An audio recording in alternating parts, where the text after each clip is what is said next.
8 de la mañana, perdón, 8 de la mañana, 48 minutos. A nuestros amigos oyentes que nos han hecho llegar mensajes, les quiero manifestar que más tarde los vamos a leer. Ya vamos a conversar con el economista César Monge.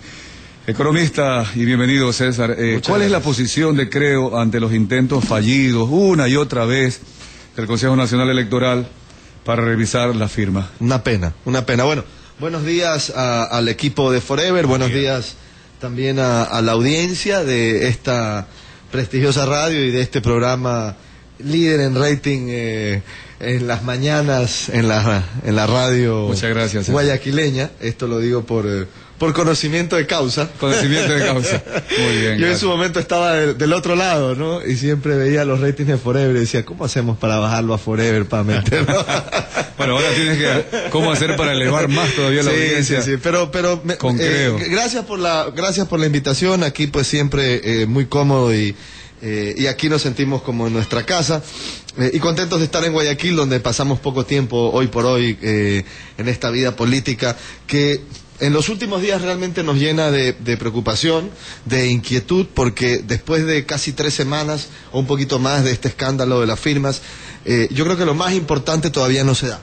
Y lo más importante es que la ciudadanía tenga una respuesta con relación a qué exactamente ha sucedido detrás de todo este escándalo. Yo creo que la gente que ha sido burlada, la gente que se la ha engañado, que se le ha utilizado sus nombres, sus números de cédula, yo creo que merecen que la autoridad le diga, a ver, señores, esto es exactamente lo que sucedió. Sucedió de esta manera, de esta otra, y estos son los responsables. Sin embargo, después de prácticamente, ya vamos para el mes de este escándalo, todavía no nos dicen exactamente qué pasó. Y lo que vemos es, yo diría, y me da mucha pena decir esto, ¿no? Me da mucha pena. Créame que yo no tengo el afán de tirarle lodo a nadie. Yo creo que ese no es mi... Ustedes me conocen, esa no es mi actitud de vida. El estilo mismo no es mi estilo de hacer política. Tampoco. Pero sí tengo que decir que esto nos llena de vergüenza, porque fíjense ustedes los hechos que han sucedido en los últimos días.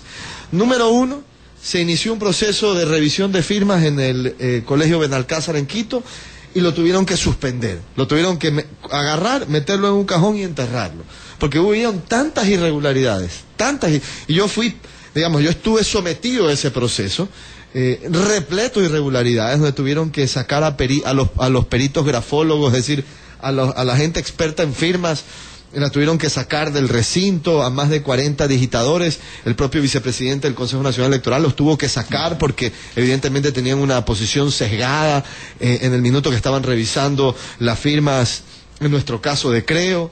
Luego dicen que van a arrancar un segundo proceso de revisión porque el primero no sirvió. Se van a girar más de $3 millones en este proceso, según las propias declaraciones del Consejo Nacional Electoral. Se ha retrasado ya 5 veces y ayer me dijeron que no eran 5 sino 7. Yo tengo contadas 5, pero si Ecuavisa dice 7, me imagino que está bien fundamentado. 7 veces se ha retrasado el inicio de este proceso. Hoy por hoy sigue retrasado porque dicen que tienen que volver a revisar el sistema, pero sin embargo ya hay 2 organizaciones que han sido revisadas y aprobadas. Entonces, ¿cómo aprueban a 2 organizaciones si dicen que están ajustando el sistema? Y cosa curiosa, estas 2 organizaciones han salido a hablar maravillas del proceso. Son cosas que además a la cual hay que sumarle una gravísima, que en las últimas 48 horas hubo una denuncia por parte de Marta Roldós de la Red, a quien el Consejo Nacional Electoral le dice, mira, aquí hay más de 400 denuncias en contra de la Red por firmas falsas. Y Marta Roldós dice, oye, espérate un ratito, pues. Si yo no he recogido una sola firma, yo no he presentado un solo documento ante el Consejo Nacional Electoral con firmas de apoyo a la Red, porque la Red no se está inscribiendo. Entonces, ¿qué decimos el resto? Y si esas son denuncias falsas, en el sentido de que son basadas en información falsa, ¿qué seguridad tenemos que las demás denuncias no son también falsas? Entonces, todo esto confabula realmente una situación vergonzosa y penosa para la ciudadanía que quiere respuestas. César, pero aquí hay algo que quisiera yo de alguna forma sistematizar, ¿no? Seguro. Hay 3 versiones. De las tantas versiones, creo que son 3 las que más o menos tendrían cierto asidero. El gobierno manifiesta que son los partidos y los movimientos los que contrataron empresas para recolectar firmas, por lo tanto, burlaron la fe pública. Correcto, 1. Por parte de los partidos, dice, nosotros no hemos sido, lo que estamos escuchando en este momento, y dice que es el CNE la responsabilidad y que hay que investigar. Hemos pensado también que técnicamente, y lo ha reconocido Domingo Paredes, aunque Omar Simos había dicho que era un sistema de computación maravilloso, inviolable, sí, 100% seguro. Sí. Hoy día, inclusive ayer, la denuncia que el sistema no funciona, que es débil, que han heredado, dice Domingo Paredes, claro, un sistema del pasado. En estas tres versiones, ¿es el sistema, es el CNE, sus funcionarios o son los partidos? A ver, vamos analizando uno a uno, porque yo creo que es interesante esta discusión y este debate sobre cada una de estas fuentes, ¿no? ¿Verdad? Uno, el que menciona el presidente de la República, los partidos y movimientos políticos. Dos, que el CNE ha cometido un error. Y tres, echemos la culpa al pasado, básicamente, ¿no? ¿Verdad? Entonces, vamos por el primero. El presidente de la República, en su cadena sabatina, mencionó, en una reciente cadena sabatina, mencionó que ellos, es decir, que el gobierno ya había identificado a las organizaciones que habían falsificado hasta el 80% de sus firmas, y que esto ya lo tenían detectado. Palabras textuales del presidente de la República en una cadena sabatina. Entonces, ¿qué fue lo que nosotros, como creo, mencionamos públicamente? Lo dijimos más de una vez. Le pedimos, en buena manera, porque esto no se trata de agredir, insultar, vejar, para nada, simplemente de la manera más cordial. A ver, si el gobierno tiene esa información, ¿no sería lógico que presente esa información públicamente para que los ciudadanos sepamos, ya que el gobierno lo tiene detectado, y el presidente de la República también, quiénes son estos partidos, y asumo que tienen todas las pruebas para decir una cosa de este calibre, quiénes son los partidos o movimientos que han falsificado hasta el 80% de la firma? Es simple, presenten las pruebas y que todos sepamos cuál es la verdad. Y en 24 horas se soluciona esto, listo. Ya sabemos quiénes son, porque ya alguien los ha identificado, y listo, y muerto el tema. Ahora, yo sí hago una reflexión. Si es que el presidente de la República y el gobierno dicen haber detectado esto, la pregunta es si la información sobre las firmas, los formularios y todo esto, toda esta información solamente la tiene el Consejo Nacional Electoral. ¿Cómo así, y esto también sería bueno que nos explique el presidente y el gobierno, cómo así ellos tienen acceso a esa información cuando el Consejo Nacional Electoral supuestamente es un ente autónomo del gobierno de turno? Entonces, no solamente que nos presenten esas pruebas, sino que también nos expliquen cómo las obtuvieron, si esa información solamente la tiene el CNE. Entonces, ahí con relación al tema de si los movimientos o los partidos son o no los culpables. Vamos al tema del Consejo Nacional Electoral. El Consejo Nacional Electoral, ¿qué ha manifestado a través de su presidente? Primero, mencionó esto también en Diario El Comercio, día domingo, abierto al público, dijo que el sistema del Consejo Nacional Electoral era vulnerable. Dos, que había existido un complot interno. Y tres, que ese sistema que ellos utilizaban había que botarlo a la basura. Estas no son palabras mías, estas son palabras del presidente del Consejo Nacional Electoral. Me pregunto yo, si a todo esto se le suma esta denuncia de la red, que evidentemente desnuda el hecho de que ya no podemos confiar ni siquiera en esas denuncias que presentó el Consejo Nacional Electoral, porque resulta que presenta denuncias de firmas falsificadas de movimientos que no presentaron firmas al Consejo Nacional Electoral. Ahí tampoco hay cómo confiar. A eso se le suma el hecho de que en 7 ocasiones han dilatado el proceso de inicio de este segundo proceso de revisión. A eso se le suma que hubo un primer proceso de revisión que tuvieron que meterlo al cajón del olvido porque no le fue bien en el Colegio Benalcázar y ahora quieren hacer otro nuevo en el Centro de Exposiciones Quito. Entonces, con todo esto, bueno, que la gente que nos está escuchando saque su propia conclusión. Y con también respecto, a eso, César, sí, el hecho de que la Fiscalía, que también ha ido a investigar y creo que tiene abierto 3 indagaciones previas, todavía no determina con todos estos elementos que han dado a conocer el Ejecutivo, el propio integrante del Consejo Nacional Electoral, con las acusaciones que se hacen los movimientos y partidos políticos, no da todavía a entender qué es lo que ha ocurrido, cuando debería ser uno de los entes a nivel de Estado involucrados en transparentar toda esta situación. ¿Y por qué la Fiscalía no le pide esta información que tiene el presidente Correa? Que sería interesante también. Es decir, que la Fiscalía le toque la puerta a Carondelet. Estoy seguro que hay una buena relación ahí, creo que hay hasta una relación familiar entre el presidente y el fiscal, o sea que no es que son personas desconocidas, y que le pida esa información. Y entonces que acelere el proceso de investigación y que en conjunto con esta investigación que se está haciendo ahora y esta revisión del 100% de las firmas, que Dios sabe cuándo va a empezar, que la Fiscalía determine quiénes son los culpables. Y que si en el proceso de aquí a los próximos meses, antes de la elección, que yo creo que hay suficiente tiempo, porque la justicia en este país, cuando quiere ser rápida, como en el caso del Universo, es violenta. Que no digamos que esto tiene que demorarse 8 meses. Entonces, que cuando la Fiscalía nos diga al Ecuador quiénes son los responsables de esto, si hay en ese proceso responsabilidad en determinados actores políticos o partidos o movimientos, nos lo diga. Y si tienen que descalificar la Fiscalía a través de un proceso legal a determinadas organizaciones porque se encuentra dolo o se encuentra una acción ilícita, que lo haga. Pero que ya le digan al Ecuador la verdad, y no se le está diciendo la verdad. Y a punta de marchas o de manifestaciones como la que piensa hacer el presidente de la República en los próximos días, así no se resuelve el problema. Discúlpeme.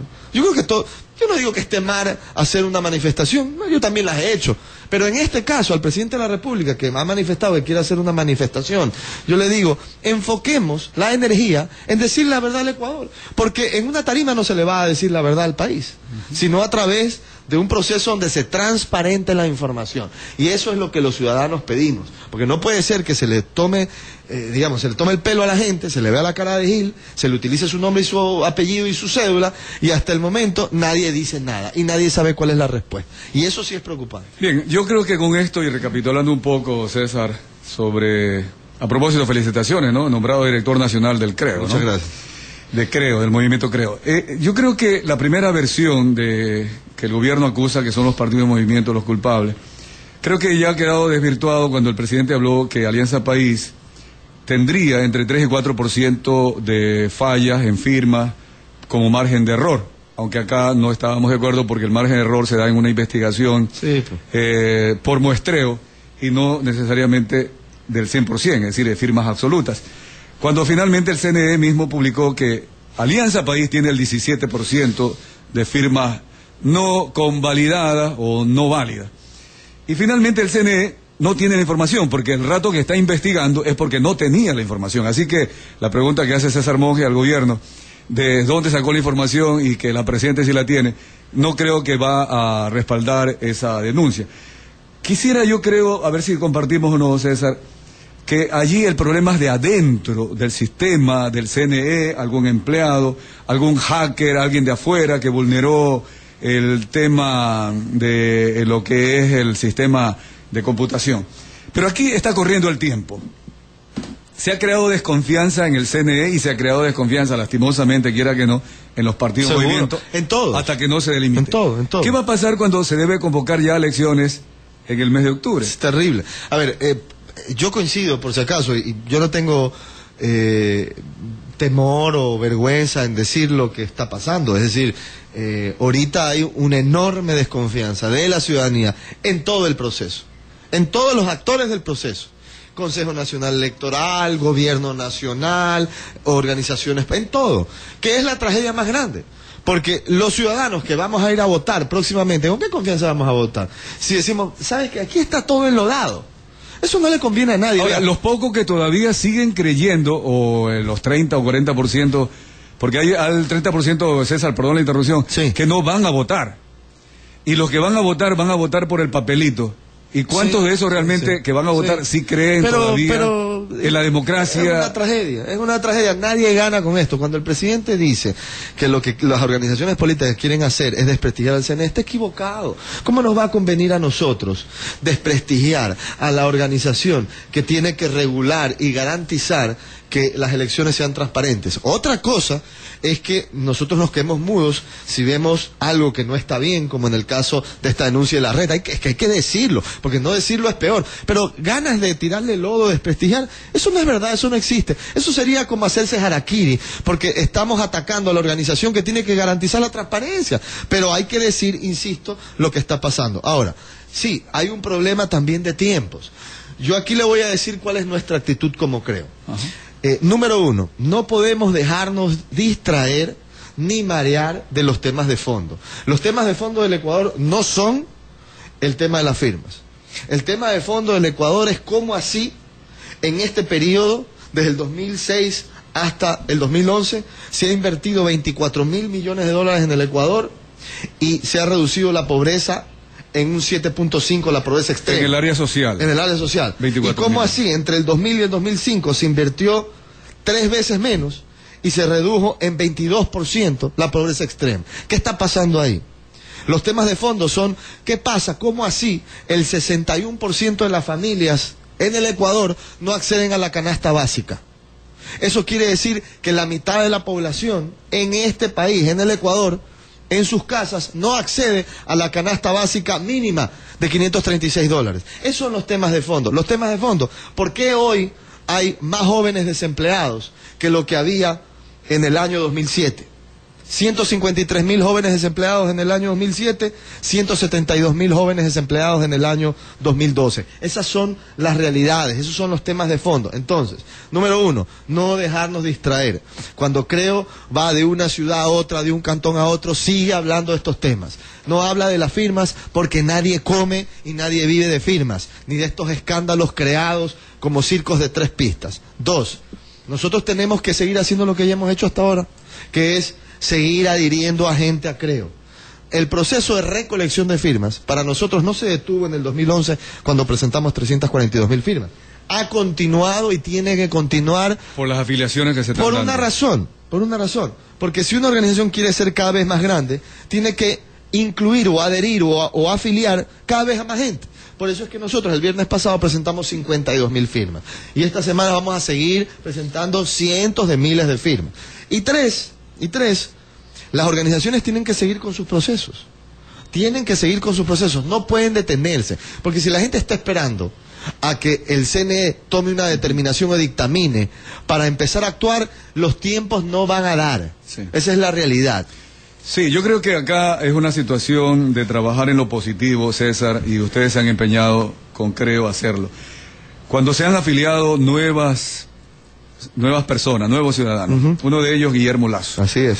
¿Guillermo Lasso aceptó o no ya ser precandidato para la presidencia de la República? Y yo quiero, además de lo que estamos diciendo aquí, mencionar que es bueno que una persona que pudiera, en un momento difícil como este, ¿no verdad?, donde hay mucha gente que duda de todo, el típico político que hubiera dicho, no, pues hermano, yo no me voy a afiliar ahorita a Creo, ahorita. Cuando hay este relajo, no, mejor me quedo agachadito debajo de la mesa, no me complico, espero que pase el relajo y ahí yo entro, ¿no verdad?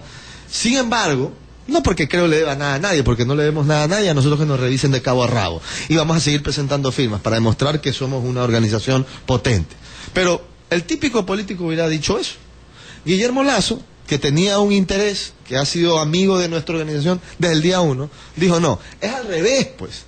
Es en este momento donde hay que decir, yo me afilio, yo confío, vamos adelante, yo apoyo la nueva alternativa democrática, yo apoyo que los ciudadanos de bien hagan políticas, y en lugar de esconderme, salgo adelante y digo, pongo mi firma, demuestro el papel, y aquí no hay que tenerle miedo a firmar por el Ecuador, cada uno en las organizaciones que cada uno crea conveniente. Así que yo creo que eso es importante. Él ya manifestó, y eso hay que decirlo también, su disponibilidad de ser candidato.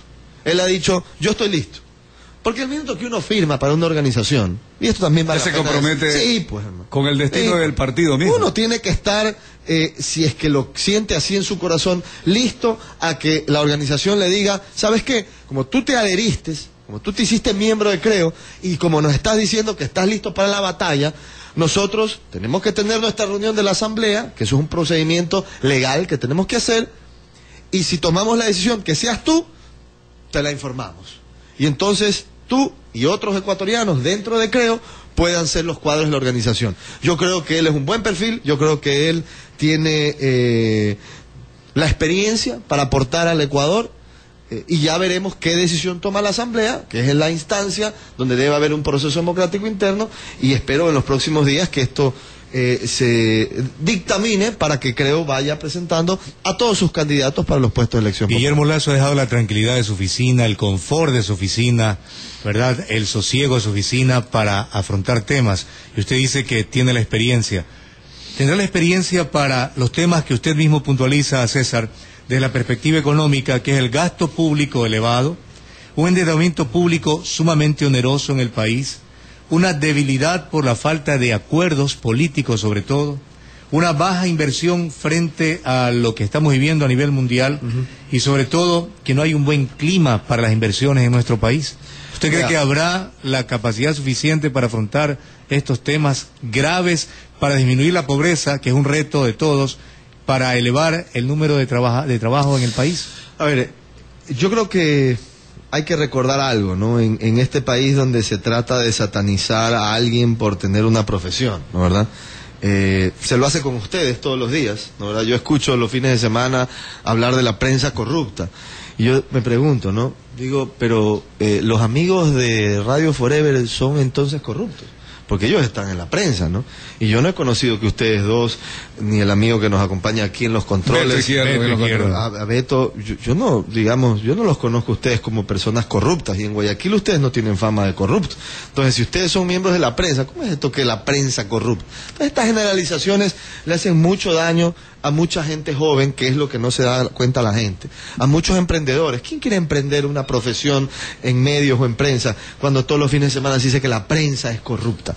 Lo mismo pasa con el tema de los banqueros, ¿no? Hay prensa buena y prensa mala. Hay banqueros buenos y banqueros que han sido malos. Y hay presidentes que han sido unos pillos y otros que no han sido tan malos. Entonces no podemos decir los presidentes corruptos, pues eso sería una barbaridad. O todos los políticos corruptos. Todos los políticos corruptos, no solamente por hacerle daño al presidente de turno. Eso es irresponsable, eso no es tener madurez. Entonces, hay que recordar, yendo a la pregunta, muy puntual, que una de las cosas más difíciles es manejar dinero ajeno, administrar dinero ajeno, ¿no, verdad? Y si vemos el historial de Guillermo Lasso, una persona que en su momento apostó a un banco pequeño y lo fue haciendo crecer con una, digamos, con un elemento que es fundamental, con el cual si no, no hubiera podido crecer, con la confianza de la gente en que una persona y una institución le administre su dinero. Es decir, la gente ya puso la confianza en Guillermo Lasso. Si no la hubiera puesto, el Banco de Guayaquil no hubiera pasado a ser un banco muy, muy pequeño, a ser la segunda institución financiera más grande del Ecuador, con el mayor número de puntos bancarios de todo el país. Eso se genera solamente cuando el pueblo dice: yo tengo confianza en esta institución y tengo confianza en quien la lidera. Entonces, ahora Guillermo Lasso está dando un paso adelante y le está diciendo al Ecuador y a los ecuatorianos: mira, yo podría manejar estos recursos que son tuyos. Y entonces, veamos el antecedente. ¿Lo ha hecho bien? ¿La gente ha confiado? Yo creo que el resultado es el crecimiento de la institución.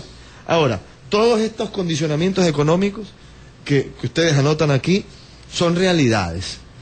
Yo creo que, personalmente, habiendo visto la trayectoria, que Guillermo Lasso tiene el perfil como para manejar estos temas altamente complejos y tratar de generar un mejor ambiente en el Ecuador, que al final del día es lo que todos queremos. Al final del día yo creo que al ecuatoriano le importa poco si quien está adelante dice ser del socialismo del siglo XXIII o de el centro derecha del siglo XXVIII. A la gente le interesa que quien está adelante atienda los problemas de mayor importancia nacional, que no son ni el señor Assange, que no son hacerle análisis psicológicos a los hijos de Dalo Bucaram, y no son meternos en este entuerto para gastarse $3 millones en un proceso de revisión de firmas. Esos no son los temas de importancia nacional. Así que yo lo que le digo a la gente es: escuchen el discurso de quienes están adelante en una posición política. Si su líder político o los cuadros políticos de una organización hablan de esta politiquería, no pierdan el tiempo, no le den el voto. Si sus líderes políticos y las personas que están en una tarima hablan de la pobreza, de generar oportunidades, de solucionar el tema del empleo para la gente joven, entonces escuchen, porque esos son los temas de fondo. Y yo lo veo a Guillermo Lasso hablando de esos temas. Yo no lo veo a Guillermo Lasso hablando de la visa del señor Assange, ni el otro, ni los hijos de Abdalá, ni este tipo de cosas. Así que yo sí tengo confianza en que una persona que maneja un discurso serio puede hacer un trabajo serio. Ya veremos cómo vamos ganando esa confianza, que es importante en los próximos meses. Bien, y ya tendremos oportunidad también, César Monge, de conversar justamente sobre los planes de gobierno que se le propone a la ciudadanía en la campaña electoral. Seguro. El tema del espectro político, las expectativas. Tengo algunos mensajes, pero por razones de tiempo Vamos a despedirnos con César y luego vamos a leerlos antes del cierre final. Muchas gracias por haber estado con nosotros. Gracias a ustedes. Y estamos a la expectativa también de que finalmente comencemos la campaña electoral con la confianza necesaria. Muchas gracias. Gracias a ustedes, saludos a toda la audiencia. Vamos al corte comercial.